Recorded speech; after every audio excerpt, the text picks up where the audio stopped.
Namaste. In this video, we are going to talk about Rule 4. Rule 4 states, consider the consequences. Now, whenever we are procrastinating in life, we are not usually considering the consequences of what will happen if we procrastinate this task. If we are preparing for an exam and we procrastinate that I will do it tomorrow, as we have all done, we are not considering that what will happen if we keep on delaying it. What will happen if you ask like yourself what will happen in that moment, you would realize that your grades won't be as good because you are reducing the amount of time that you have to prepare for a particular exam or a particular assignment.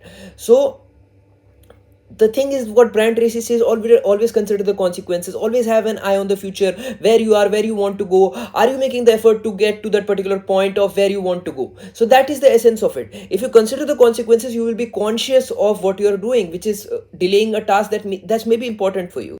Now, it may not be always the case that doing the particular task is necessary, and that is also why you need to consider the consequences. Sometimes when you consider the consequences, for example, if you like talking to your friends a lot, hanging out with the friends a lot, couple hours a day, if you consider the consequences, what will happen in a long run if you do it for like 2 or 3 years, you will realize that maybe you won't be as successful in your career as you want to be.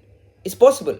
Maybe you won't be as healthy as you want to be, because you are spending that much amount of time just chilling, smoking, drinking with your friends, and you think you are enjoying in short run, but in long term it might not make a big impact on your life. Brian Tracy talks about high performance individuals who are continuously working on improving themselves, improving their skill set, and all that requires time, all that requires efforts that you can only get from not doing the things that are not useful in a long run.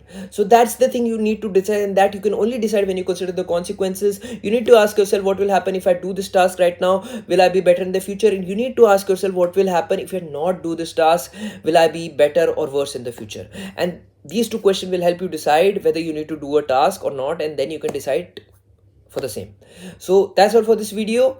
Always consider the consequences, and that will really help you to decide whether you need to procrastinate a task and not to procrastinate a task, and also overcome this habit of negative procrastination. Thanks a lot for watching. I'll see you in the next video.